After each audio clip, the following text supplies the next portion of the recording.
So yan, that's it oh. Yan loob, height is good. So ang height nito is more than 6. So pasok na pasok ang kotse. Yung car na yun dito. Tsaka yung World War II car there.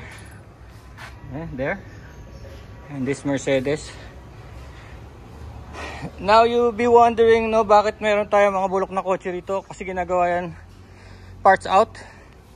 Parts out. And lucrative siya pag nagbebenta ng mga parts out. Minsan bibili lang namin yung mga car na yan 20, ganyan, 15, 5K. Tapos unang buyer pa lang gagastos siya ng 25K. So that's ganun siya ka-lucrative no. So by parts lang gagastos siya ng 25K. Kahit na ang pabenta-benta doon is 500 no per piece. 500 kasi yung mga kotse na yan, ano yan eh, hard to find, wala na siyang pyesa. So dapat kung magpa-parts out kayo, maghanap din kayo ng mga vehicles na wala nang pyesa. Gaya Hyundai, Mercedes, and mga old cars, classic cars. Wala nang mga pyesa yan. So ito ang itsura niya. Ito yung C Parlin. Yan C Parlin ah. Letter C, kaya matibay. Tapos ayun yung mga ano, self-drilling nuts. So hindi mo na kailangan mag-drill ng hole. Dire-diretso yan. Pati yung kanya rubber. So yan, matibay yan. Kasi ginawa na namin yan doon sa harap. Is nag-last na rin ng more than 10 years. Wala nang problema. Ang problema pa nga, ang style pa nga sa harap ay kahoy. This time is steel. So, yan. So actually pag tinignan nyo, marami nga nakakita. No? Parang bahay na. Yes.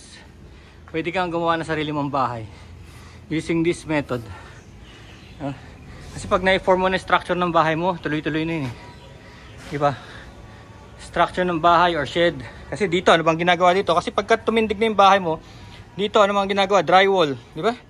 C Parlin din ang gamit. C Parlin din. Yan. Ito rin, hindi na gumagamit ng kahoy ngayon. Mas mahal ang kahoy ngayon. C Parlin is less than 150 lang yan. Yung haba na yan. 10 footer, 150 pesos lang yan. Tapos, matibay yan. Oh, dito, nakapunta kayo sa Ace Hardware. Makakabili kayo ng ready-made na windows and doors.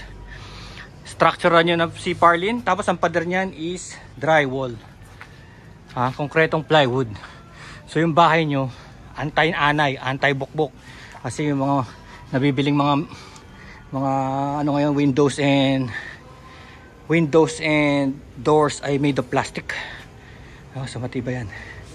And of course, itong ating metal sculpture is